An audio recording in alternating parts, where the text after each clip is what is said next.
There are a lot of different ways to turn a beat catalogue into income, yet most producers seem to know little about the business side of beat making beyond putting a PayPal button onto a SoundClick page. After spending countless hours honing your craft, learning production techniques, downloading the best VSTs and making awesome beats, it can be very frustrating if you're not racking up the kind of sales you want. So here are my personal tips, backed up with some image and video proof and compiled after almost a decade of selling beats professionally. Number 1. Sell licenses to your beats. This is the easiest and still the best way to make money with your beats.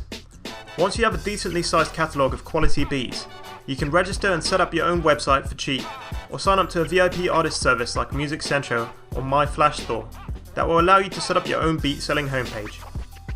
Some people also hustle their beats on music communities like SoundCloud and include email information for purchases, or more specified beat websites like beatstars.com. Generally, you will need a PayPal account in order to receive payments online, though you can also arrange payments with customers through services such as Google Wallet, bank transactions, or Western Union. Most producers sell licenses according to 3 main categories: lease license, exclusive license, and sync license. Lease licenses are non-exclusive licenses with a limited sales cap. This means that your buyer can only sell a limited number of digital downloads of physical albums, usually around 2,000 to 10,000. Your beat can be leased to an unlimited amount of buyers as you retain the rights to your beat. Lease licenses are sold by producers anywhere from $1 to $50, with an average of around $25.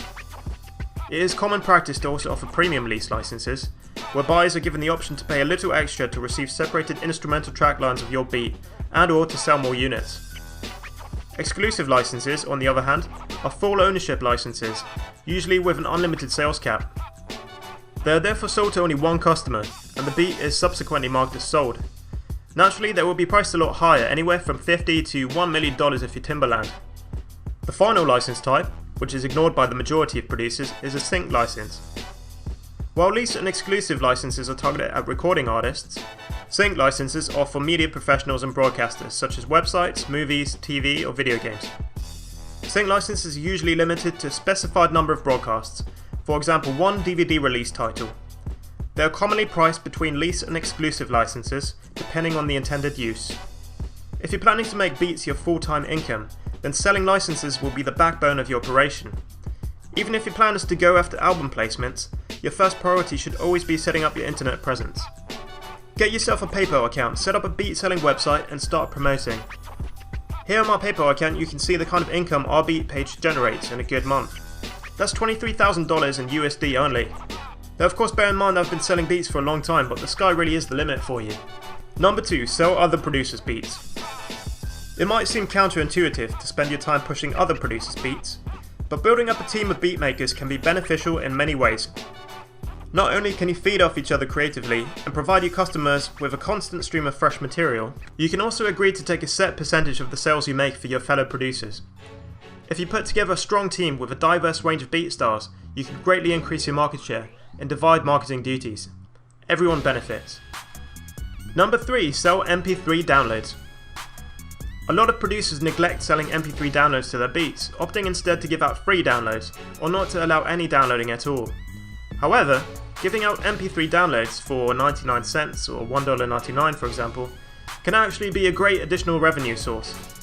Essentially this is free money, as you can make it clear to your customers that the MP3 downloads are intended for non-profit use only. There is a big market of music fans and casual artists who might enjoy just listening to your beats or recording on them for demo or personal use, without wanting to invest the 20 odd bucks for a commercial lease license. If you're worried about the safety of your beats, you can always tag them and tell customers that untagged versions are only sent out with lease or exclusive licenses. This is a fair deal for everyone, as your listeners will still get to enjoy and or trial your beats. MP3s can be sold through a number of online vendors such as iTunes, Amazon, or the SoundClick MP3 store. Number 4. Make beat tapes. Similar to selling MP3s, it is well worth your time releasing beat tapes or compilations of your instrumentals, perhaps even the odd exclusive release with unpublished beats. This can generate a lot of excitement amongst your fans and lead to your music being discovered by whole new fan groups on sites like CD Baby. Over the years I've released a number of compilation albums and published them all via CD Baby. The site is really useful. As well as selling your music through their own website, they will distribute your songs to all their digital partners such as iTunes, Amazon, MySpace Music or Rhapsody. What's more, you have the ability to enter all your songs into sync licensing deals via Rumblefish, which can potentially earn you even more money if your beats are used, for example in YouTube videos. CD Baby have paid out almost $10,000 to me so far, and as they add more and more digital partners, the monthly checks seem to get bigger and bigger. Number 5. Become a YouTube partner. Becoming a YouTube partner, and subsequently having sponsored advertisements displayed in your videos, is more of a long-term strategy, as it will take you a while to get to a point where you're making decent money. Unlike before though, anyone can monetize videos now, which basically means you will have Google Ads displayed before, during, or after your videos. You will need to have signed up to an AdSense account, and will earn a percentage of all ad revenue generated in this way. If you regularly update your YouTube channel with interesting content and get a lot of traffic, this can potentially be a really big earner. If you don't really have the time to make a lot of interesting videos, even just uploading a couple of beat videos a month, that is a video of a beat playing over some kind of static background image, could earn you a tidy sum. Personally, my channel has made over $11,000 in that way so far. Number 6. Get a TV placement. Getting a placement in a TV show, film, or video game can be an arduous process. There are thousands of producers out there submitting their material to placement opportunities on a daily basis.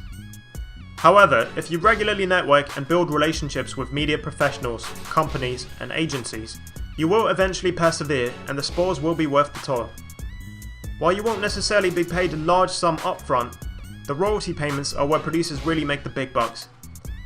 In order to benefit from this, it is essential that you are registered with a royalty collection association such as BMI, ASCAP, SESAC or PRS.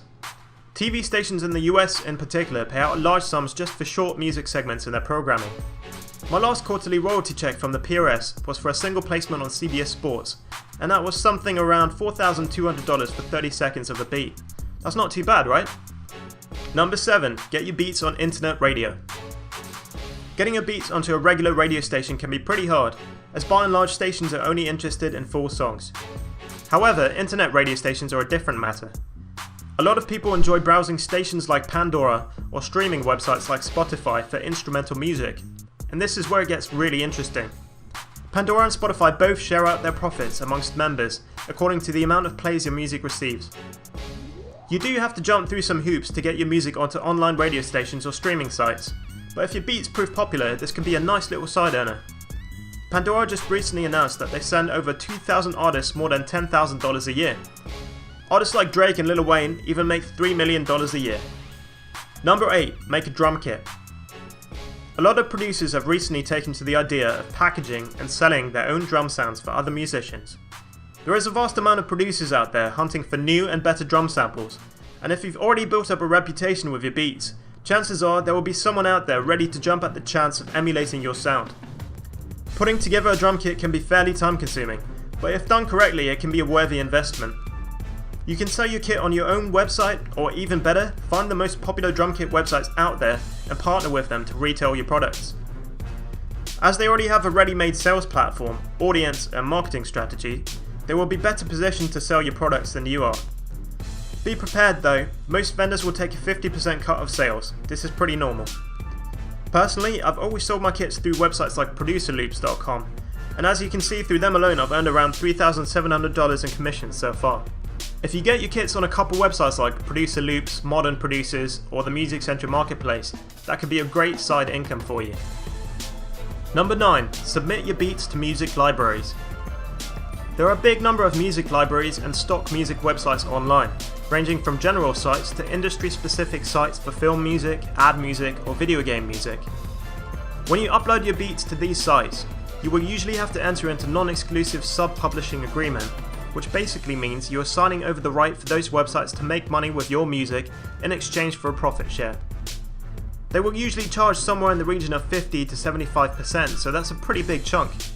However, a lot of producers make a good amount of money licensing their beats through websites such as Pump Audio or Audio Jungle. The customers of these sites are usually video creators, advertisers, or website owners. So by uploading your music to these sites, you can reach a new audience outside of the recording artists. Just make sure you read any contract you sign with these websites very carefully, as some of them are known to be fairly cutthroat. Number 10. Be creative. Okay, so this last one's a bit of a cop-out, but what I'm trying to say is that there are an endless number of ways in which you can make money from beats, You're certainly not limited to selling licenses through a website or hustling your beats to artists for placements. There are many other avenues I haven't covered in this list, and probably a whole lot more I've never even thought about. You could run song contests for artists with a paid submission, for example, like we did here earlier in the year. Or you could write an ebook or get paid for product placements on your website. If you come up with any more great ideas or want to collaborate on an innovative project, you're always welcome to hit me up. That's all from me, AD. I'll see you next time.